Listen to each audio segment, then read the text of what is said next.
하나님께서 오늘 우리에게 주시는 말씀은 누가복음 10장 38절부터 42절까지의 말씀입니다. 누가복음 10장 38절부터 42절까지의 말씀입니다.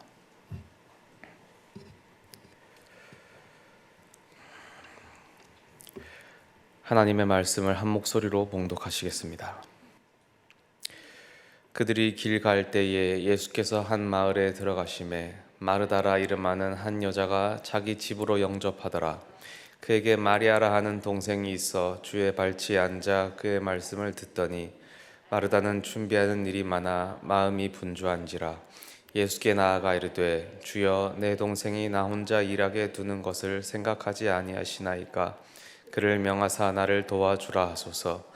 주께서 대답하여 이르시되 마르다야 마르다야, 내가 많은 일로 염려하고 근심하나 몇 가지만 하든지 혹은 한 가지만이라도 족하니라.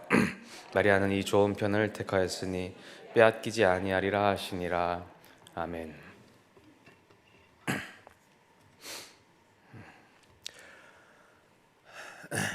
오늘 본문의 마르다 마리아 이야기는 우리 성도님들이 잘 아시는 이야기입니다. 예수님께서 한 마을에 들어가셨습니다. 예루살렘 근처의 마을이고 바로 여기에 마르다 마리아의 집이 있습니다. 본문엔 나오지 않지만 나사로도 이 마르다 마리아의 남매이죠. 예수님과 이 세 남매가 아주 각별한 사이입니다. 그것은 요한복음에 기록되어 있는 나사로의 장례식 때 그것이 드러납니다. 예수님께서 나사로의 무덤 앞에서 우셨을 때에 주변에 있던 유대인들이 이렇게 말하죠. 보라, 그가 얼마나 나사로를 사랑했는가. 요한복음에 의하면 예수님께서는 공생애를 하시면서 예루살렘을 여러 번 방문하셨습니다. 많은 신학자들은 아마도 예수님께서 그 예루살렘을 방문하실 때마다 그 마르다 마리아의 집에 묵으셨을 것이다 라고 이야기를 합니다. 왜냐하면 그들의 집이 지리적으로는 예루살렘과 가까웠고 그리고 심리적으로도 그들과 아주 친밀했기 때문입니다. 그래서 이번에도 예수님께서 마르다 마리아의 집에 가셨습니다. 그러나 예수님께서 아마 혼자 가시지 않으셨겠죠. 제자들만 해도 벌써 12명이고 그리고 그 예수님 제자들에게는 충의가 12명이 있고 그리고 70명 제자들도 있고 그 외에도 항상 예수님을 따르는 많은 사람들이 있었습니다.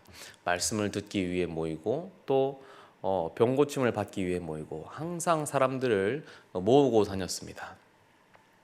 예수님 시대의 유대 문화는 특별히 손님 접대가 아주 중요했습니다. 손님 접대에 거의 목숨을 걸었죠. 이것은 율법의 중요한 가치이기도 했고 또 고대 근동의 공통된 문화이기도 했습니다. 그래서 당연히 집주인인 마르다와 마리아는 손님 접대에 많은 신경을 쏟아야만 했습니다.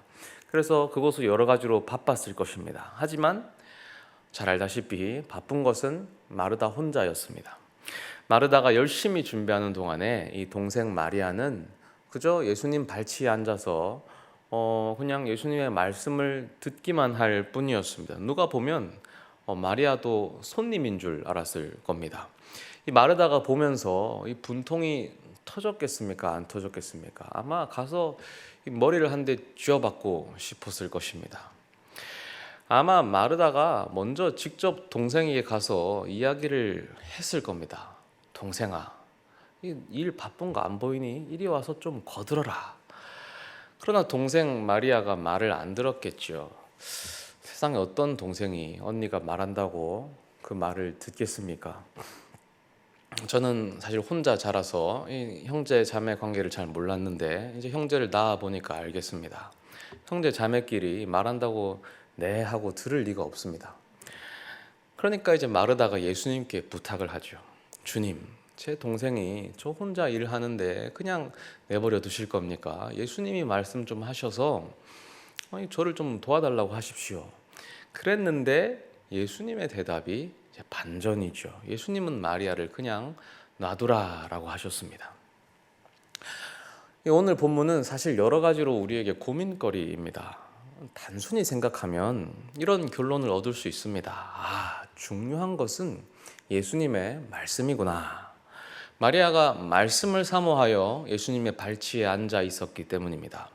그래서 말씀이 우선이다. 말씀을 사모하라 라고 적용하면 아주 쉽죠. 하지만 교회의 현실은 어떻습니까? 유튜브에 어떤 목사님께서 이 본문으로 실제 그렇게 설교를 아주 강렬하게 하신 것을 봤습니다. 짧은 클립이었는데 그 말씀은 이제 봉사보다 말씀이 중요하다. 봉사나 행위로는 안 된다. 그러니 말씀을 사모해라 라고 열정적으로 설교를 하셨는데, 제가 댓글 하나를 봤는데 이렇게 돼 있었습니다. 목사님 교회에는 꼭 마리아만 넘쳐나길 기도합니다. 이게 과연 악플인지 선플인지 알 수 없는 댓글이었습니다. 뭐 눈웃음도 없고 아무것도 없이 담백하게 그냥 기도한다니까 뭐 기도하시겠죠. 왜냐하면 사실 교회는 마르다가 있어야 돌아가기 때문입니다. 사실 마르다의 신앙은 훌륭한 신앙입니다. 우리가 처음에는 말씀으로 은혜를 받잖아요. 그리고 은혜를 받으면 이제 우리가 이 말씀에 보답해야겠다. 그래서 성장하는 것입니다. 그 성장의 증거가 뭐냐면 봉사입니다.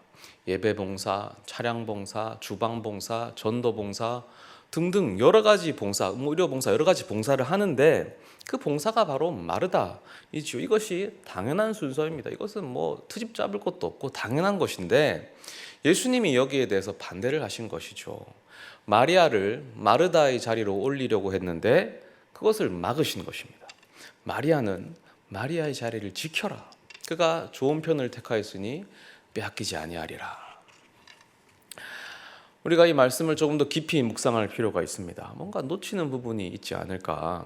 본문에 생략되어 있는 이 당시의 배경들을 한번 살펴보면서 조금 더 입체적으로 한번 말씀을 들여다 보겠습니다.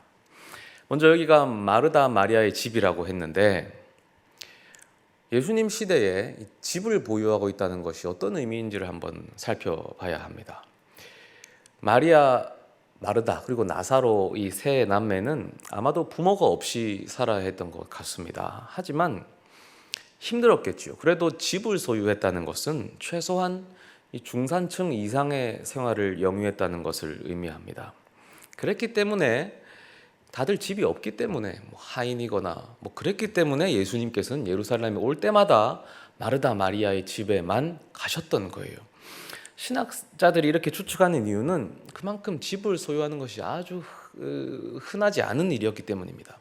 예수님이 승천하신 이후에 교회는 집을 소유한 소수의 교인들, 아주 극소수의 교인의 집에 모여서 예배를 드렸습니다. 그것이 교회였습니다. 집을 소유한다는 것은 이미 평범한 계층이 아니었습니다. 요한복음에 보면 나사로의 장례식이 꽤나 성대한 규모로 이루어지고 있음을 확인할 수 있습니다. 그러면 이제 자연스럽게 한 가지 사실을 더 유추할 수 있는데 마르다 마리아의 집에는 당연히 일하는 하인들이 있었을 겁니다.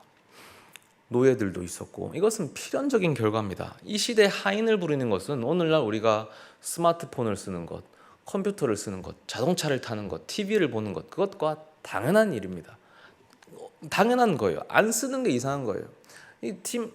하인을 안 쓴다 그러면 너 왜 핸드폰을 안 써? 이것과 똑같은 일입니다.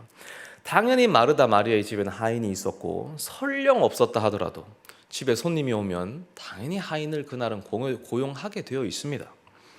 그러면 본문에 이상한 점이 있는데 40절에 보면 마르다는 준비하는 일이 많아 마음이 분주한지라 예수께 나아가 이르되 주여 내 동생이 나 혼자 일하게 두는 것을 생각하지 아니하시나이까. 지금 예수님께 나 혼자 일한다라고 말했는데 사실 이 말은 문자 그대로 받아들이면 안 됩니다. 그렇다고 지금 거짓말을 하고 있는 것도 아니죠. 눈에 뻔히 보이는 거짓말을 왜 하겠습니까? 지금 마르다가 지금 말을 돌려서 하고 있는 것인데 여기에 대해서는 마르다와 마리아의 인물에 대한 좀 이해가 필요합니다.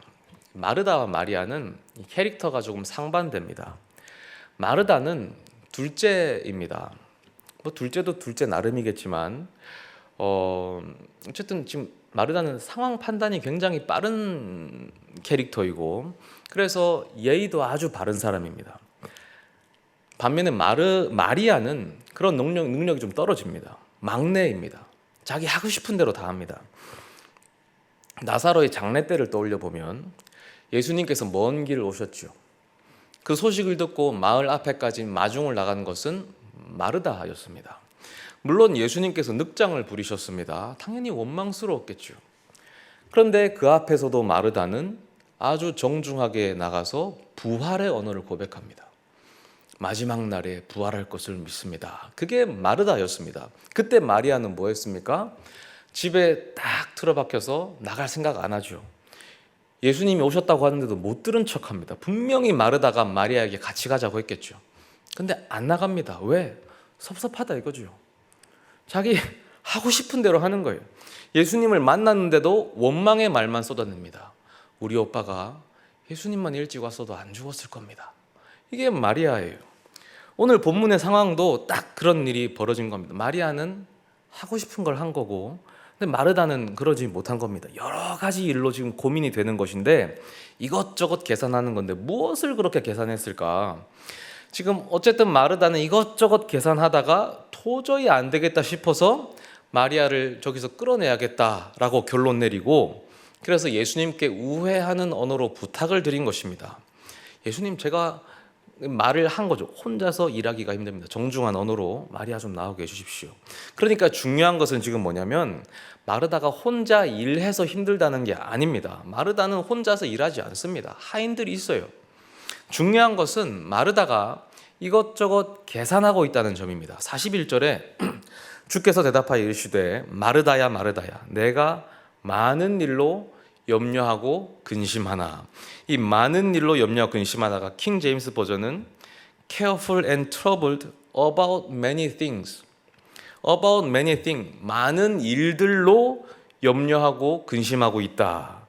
그래서 오늘 본문의 핵심은 바로 그 많은 일들이 무엇이냐에 있습니다. 왜냐하면 예수님은 그 염려와 근심을 깨트려 주시기 때문입니다. 그럼 그 많은 염려와 근심이 뭐냐를 알기 위해서는 지금 어떤 일이 벌어지고 있는 가를 정확히 파악해야 됩니다. 마르다가 지금 벌어지는 상황을 보면서 계산을 하고 있기 때문입니다. 주위 사람들이 어떻게 생각할지, 또 예수님이 어떻게 생각하고 있는지를 심각하게 고려하는 성격이기 때문입니다.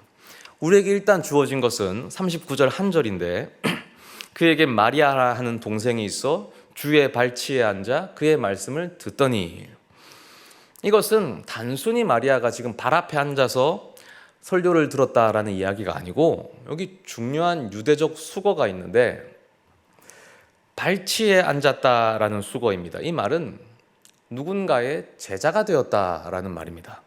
사도행전 22장 3절에는 사도 바울이 자기 자신을 소개하는 웅변 중에서 이런 표현이 나옵니다.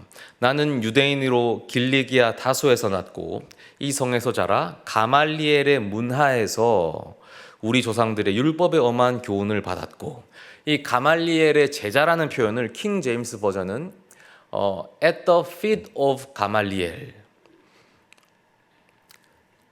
가말리엘의 발 앞에 있었다, 가말리엘의 발치에 있었다라고 번역했죠. 이 킹 제임스 버전은 원어를 지금 거의 글자 그대로 옮긴 것입니다. 이것을 우리 성경은 다시 의역해서 가말리엘의 문하에서라고 한 것입니다. 이 표현은 제자라는 표현입니다.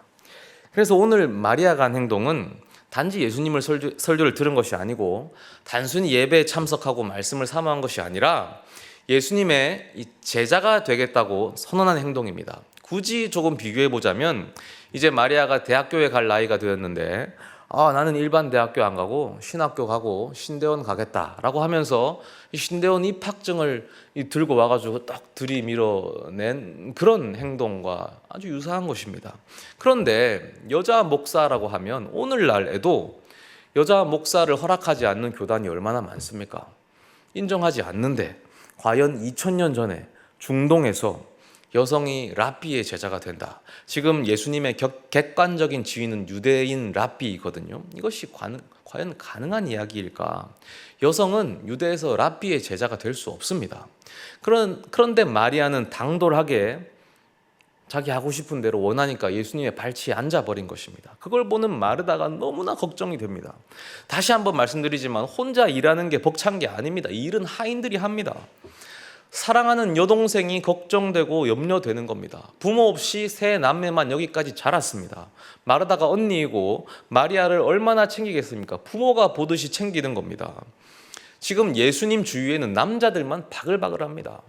랍비이기 때문에 그 가운데 여성 단 한 명만 앉아 있습니다. 이것부터가 벌써 가십거리입니다. 우리나라 옛날 조선시대 생각해 보시죠. 남녀 7세 부동석, 남녀가 한 자리에 앉지도 못합니다. 우리나라 일제강점기에 들어온 교회 보면은 남녀 예배 볼 때 칸막이 쳐서 따로 앉아 예배 드렸습니다. 어떻게 거기 같이 앉아 있습니까? 같이 앉아 있는 것만으로 큰일 나는데 누구한테 큰일 났냐면 여자한테 큰일 납니다. 근데 여기 2000년 전 중동인데 마리아가 그 가운데 혼자 떡하니 앉아 있는 겁니다. 마르다가 걱정 근심이 가득할 수밖에 없죠. 사람들이 어떻게 생각할까? 남자들이 어떻게 생각할까? 혹시라도 혼사끼리 막히지는 않을까? 또 같은 여자들은 이 소문을 듣고 뭐라고 생각할까? 마리아를 해픈 여자라고 생각하지 않을까? 그러나 무엇보다 큰 걱정과 염려는 이것이죠. 지금 마리아가 예수님의 제자가 되고 싶어 하는데, 그러나 이 길은 여자에게는 허락되지 않은 길입니다.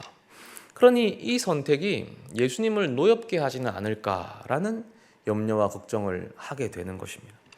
유대교에서 여성이 어떤 존재인지를 한번 생각해 보십시오. 유대교의 구원의 상징은 할례입니다. 할례 받지 않으면 아예 시작도 못합니다. 그런데 여성이 할례 받을 수 있습니까? 이거는 아예 논의조차 할 수 없는 것입니다. 그러니까 여성은 유대교에서 그저 남편이 구원받으면 따라서 그냥 1+1으로 구원받는 겁니다. 아버지가 구원받으면 그냥 곁다리로 함께 가는 겁니다. 그게 여성의 존재입니다. 그런데 마리아가 자기 주제도 모르고 예수님 발치에 앉은 거예요. 그러니까 마르다가 이것저것 염려와 걱정과 근심이 너무나 많습니다. 이 자리에서 지금 막 비난과 분노가 쏟아질 것 같고 안 좋은 소문도 퍼질 것 같고 무엇보다 예수님께서 마리아를 용납하시지 않을 것 같습니다. 아무리 친해도 그렇지 넘어서는 안 될 선이 있는 것 아닙니까? 그것을 지금 마리아가 넘어버린 것 같은 거죠. 그런데 예수님의 대답 41절에 다시 41절 2절을 보면 주께서 대답하여 이르시되 마르다야 마르다야 내가 많은 일로 염려하고 근심하나 몇 가지만 하든지 혹은 한 가지만이라도 족하니라. 마리아는 이 좋은 편을 택하였으니 빼앗기지 아니하리라 하시니라. 지금 이 말씀이 마르다에 대한 책망으로 보이십니까? 전혀 아니죠. 이제 다 아시겠죠? 예수님은 지금 마르다를 격려하시고 계신 겁니다. 안심시켜 주십니다. 염려하지 마라. 근심하지 마라. 지금 몇 가지만 하든지 이 부분이 어떤 사본에는 원어 사본에 아예 생략되어 있습니다. 그리고 킹 제임스 버전도 아예 그 부분은 뺐습니다. 중요한 것이 이 부분이에요. But one thing is needful. 그냥 한 가지만 염려해도 된다. 한 가지만 염려해도 된다. 많은 것 염려하지 말고 한 가지만 염려해라. 그 한 가지가 뭐겠습니까? 여자가 예수님의 제자가 될 수 있을까? 사람들의 시선은 신경 쓰지 마라. 하나님의 시선만 신경 써라. 예수님의 시선만 신경 쓰면 된다. 그래서 그 염려의 대답은 무엇입니까? 마리아는 이 좋은 편을 선택했다. 근데 이 좋은 편도 그냥 마음의 좋은 편이 아닙니다. 취향의 좋은 편이 아닙니다. Good part. 하나님 선한 것이란 말입니다. 하나님 보시기에 선한 것. 그러므로 빼앗기지 아니하리라. 예수님은 여성도 제자로 받으시는 것입니다. 우리가 예수님께 나아갈 때도 똑같은 일이 벌어집니다. 마르다의 머릿속에 많은 염려와 근심이 복잡하게 일어났던 것처럼 우리 역시 염려와 근심을 합니다. 대표적인 근심, 나는 안 될 것 같아. 나는 안 돼. 물론 하나님이 나를 구원해 주신 것은 알죠. 예수님이 그 집에 자주 가셨던 것처럼 하나님과 우리 꽤 친한 사이입니다. 다 압니다. 여기에 대해서는 의심이 없죠. 그런데 한 발자국 더 들어가면 의심이 되는 겁니다. 하나님이 내 기도에 강하게 응답하실까? 내 기도를 들어주실까? 하나님이 나를 사용하실까? 하나님이 나의 입술에 능력을 부어주실까? 하나님이 내 사역에 동참해 주실까? 하나님이 나의 사역에 기름 부어주실까? 나에게 중보기도를 부탁하시는데 내 기도에 능력이 있을까? 의심을 하기 시작하면 끝이 없습니다. 왜냐하면 왜 그렇습니까? 나한테 자격이 없는 것 같거든요. 객관적으로 떼놓고 비교를 해봐도 내가 기도를 하고 다른 사람 기도 들어보면 나보다 훨씬 잘합니다. 내가 사역을 하고 다른 사람 사역 비교해보면 다른 사람이 훨씬 잘합니다. 그리고 심지어 스스로가 잘 알죠. 내가 어떤 사람인지. 나는 너무나 자주, 너무나 쉽게, 너무나 밥 먹듯이 실패하는 사람입니다. 나는 너무나 자주, 너무나 쉽게, 너무나 밥 먹듯이 불순종하는 사람입니다. 이것이 아주 치명적입니다. 지금은 반드시 기도해야 하는 순간인데도 정신 차려보니까 딴짓하고 있죠. 지금은 반드시 기도하고 말씀 보고 하나님께 집중해야 되는 순간인데도 정신 차려보니까 딴짓하고 다른 데 신경이 팔려 있습니다. 아니, 방심을 안 해도 하나님께 집중하고 있었는데 벌써 정신이 다른 데 가 있습니다. 헛짓거리를 하고 있어요. 맥없이 쓰러집니다. 감정에 지고 환경에 집니다. 이런 나를 도대체 하나님이 뭘 믿고 나에게 맡기실까? 이런 나의 언변에 기름 부어주시고 이런 나의 사역에 동참하시고 이런 나에게 기름 부어주실까? 내가 하나님이라면 나 말고 딴 사람 쓸 것 같거든요. 사실은 제 이야기입니다. 제 이야기. 그러나 우리 모두가 이런 고민과 염려를 또 의심을 다 안고 계신 줄로 제가 압니다. 누가 나에게 기도 요청을 하고 또 내가 교회에서 또 여러 가지 삶에서 크고 작은 사역을 맡아야만 할 때 셀 리더나 재직이나 교회 여러 봉사직들을 해내야만 할 때 이런 고민을 하게 되실 겁니다. 내가 해도 될까? 내가 자격이 있을까? 그러나 주님은 말씀하십니다. 너는 이 좋은 편을 택하였으니 빼앗기지 아니하리라. 주님은 이런 자격 없는 우리를 통해 일하시기를 기뻐하십니다. 심지어 그것이 좋다, 선하다라고 하시죠.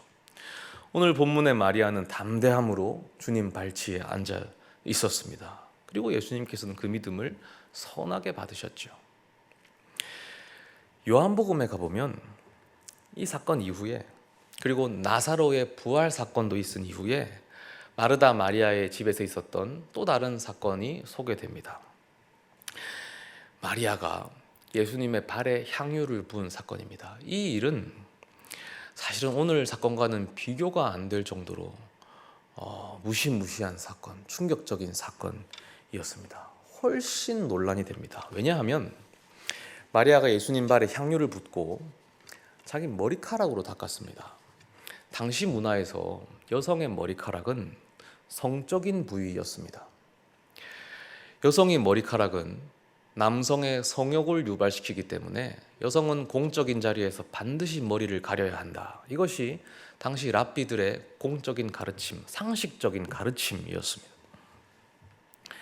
그러니까 이 마리아의 향유옥합 사건은 마리아를 몸을 파는 여인으로 보이게 할 만한 사건이었을 뿐만 아니라 그것을 용인한 예수님마저 아주 심각한 루머에 빠뜨릴 수 있는 그런 위험천만한 사건이었습니다. 하지만 마리아는 이미 이제 예수님의 제자이지 않습니까? 오늘 본문으로 이제 제자가 된 거죠. 그러니까 면전에서 차마 그런 너무 심한 비판은 하지 못하고 대신 다른 쪽으로 시비가 걸리죠. 향유의 양이 많았기 때문에 그 부분으로 공격을 당합니다. 네가 예수님의 제자라면 이 돈으로 가난한 사람을 도왔어야 하지 않느냐. 그러나 사실 어처구니가 없는 공격입니다. 근데 여기서 중요한 것은 마리아와 마르다가 오늘 사건보다 한 걸음 더 헌신에 들어갔다라는 사실입니다. 마리아는 더 무모한 행동을 했고 마르다는 이번에는 말리지 않았습니다. 보면 마르다는 그때도 이제 손님 접대를 하고 있거든요. 근데 마르다였다면 당연히 말렸겠죠. 마리아야, 네가 헌신하고 싶은 마음은 알겠다. 하지만 다른 방법이 있지 않겠니? 너의 이런 행동이 예수님을 더 곤경에 빠뜨리지 않겠니? 근데 말리지 않습니다. 왜 그 둘은 한 걸음 더 나가야만 했을까?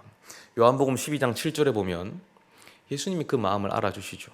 예수께서 이르시되 그를 가만두어 나의 장래할 나를 위하여 그것을 간직하게 하라. 이제 곧 예수님께서 십자가에 달리실 것이고 이 이후에 이제 마지막 행보가 시작되는데, 그리고 무덤에 장사 지내게 되십니다. 그러니까 장사 지낼 때 향품을 바르는 그 의미로 예수님이 해석하신 것입니다. 실제로 그 의미였습니다. 마리아와 마르다가 그 죽음을 알게 되었고 그 죽음을 준비한 헌신을 하신 것입니다. 어떻게 알았냐면 그 식사 자리 자체가 평화의 자리가 아니었습니다. 본문을 보면 사방에서 예수님을 죽이기 위해 몰려왔다가 나와 있습니다. 마르다가 그걸 알겠죠. 눈치가 빠르기 때문에. 지금 이 사람들이 죽이려고 하는구나. 그것을 알게 되었고 마르다와 마리아가 논의를 했을 것이고 행동하는 마리아가 그것을 하겠다라고 했을 때 어쩌면 그 향유옥합을 마르다가 찾아줬을지도 모를 일입니다. 그러니 이 결단은 마리아뿐만 아니라 마르다, 마리아 모두의 헌신과 결단이었습니다. 이것은 여성으로서 모든 것을 포기한 결단이었습니다. 향유의 가격은 중요하지 않습니다. 이제 마르다와 마리아 두 여성이 그 가문이 장차 짊어지고 가야 할 그 수치와 모욕을 상상해 보십시오. 하지만 이 놀라운 결단을 통해서 예수님의 죽음은 아름답게 예고되었고 또 준비되었습니다. 인간 이하의 취급을 받았던 그저 여자에 불과했는데, 그러나 예수님은 그녀를 제자로 받아주었고 뿐만 아니라 그녀를 통해 일하고자 하셨습니다. 그리고 이렇게 정말로 그녀를 통해서 강력하게 일하셨던 것입니다. 놀랍지 않습니까? 우리도 마찬가지입니다. 우리가 많은 것으로 염려하나 사람들의 시선은 염려거리가 아닙니다. 다 치워버리십시오. 사람의 눈으로 나를 평가하지 마십시오. 다른 사람이 나를 탈락이라고 하고, 다른 사람의 시선이 나를 공격해 들어오고, 다른 사람들이 나를 혹 미워하고, 다른 사람들의 평가가 나를 견딜 수 없는 것으로 밀어냅니다. 그러나 사실 가장 힘든 것은 그 시선에 영향을 받은, 혹은 아무튼 나 자신의 공격이죠. 나 자신으로부터 옵니다. 내가 나를 믿지 못하죠. 내 죄 때문에 믿지 못하고, 내 부족한 능력 때문에 믿지 못하고, 내 연약한 성품 때문에 나를 믿지 못합니다. 그러나 그런 염려는 다 치워버리십시오. 내가 많은 일로 염려하고 근심하나 한 가지로 족하니라. 하나님의 시선만 바라보시면 됩니다. 나는 나를 못 믿어도 하나님은 나를 믿으십니다. 세상은 나를 못 믿어도 하나님은 나를 믿으십니다. 그렇게 나를 통해서 놀랍게 일하십니다. 하나님은 그래서 내 기도를 통해서 역사하십니다. 하나님은 내 부족한 입술에 능력을 부어주십니다. 하나님은 이 부족한 나의 사역에 기름을 부어주십니다. 하나님은 나의 오른팔에 권능으로 동력하시는 것입니다. 그러니 오직 하나님의 발치 앞에 앉는 것만 신경 쓰십시오. 그것을 위해서만 염려하십시오.